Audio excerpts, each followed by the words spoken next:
Eisner Cove Wetland is located just 2 kilometers from Alderley Landing in Dartmouth, Nova Scotia. Bordered by Gaston Road to the north and Woodside Industrial Park to the south, Lynn Drive to the west, and Highway 111 to the east. This 45-plus hectares until recently was publicly owned. In 2020, Innova Corp., a provincial crown corporation, sold it to private interests. Now this pristine, undisturbed piece of land right in the middle of Dartmouth is under threat by a proposed residential development. Clayton Developments, on behalf of the property owner A.J. LeGros Holdings, has received HRM Council's green light to enter the planning process to add 700 households and create the Southdale Future Growth Node. Although Halifax needs housing, there are many other locations to choose from that do not involve such drastic environmental damage.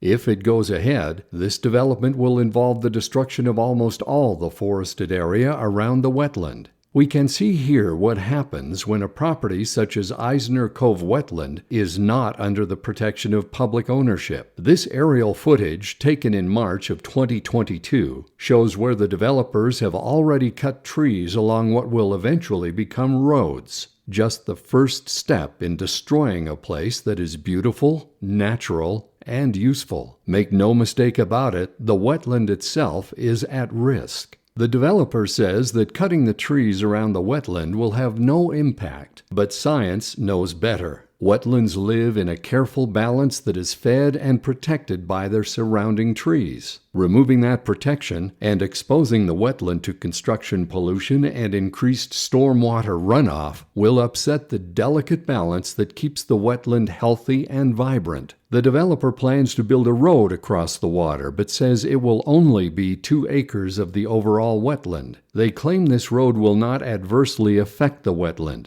but salt will be used on the road during winter, and car exhaust will be spread through the wetland year-round. Wetlands are a vital part of the environment now and into the future. They purify our air, clean our water, and store more carbon per square foot than any other type of ecosystem on Earth. When a wetland is disturbed through development, those stored carbons are released into the air in the form of hazardous greenhouse gases. In this way, disturbing a wetland affects every person living around it. You can help save Eisner Cove Wetland by following us on Facebook, Twitter, and Instagram. You can visit our website.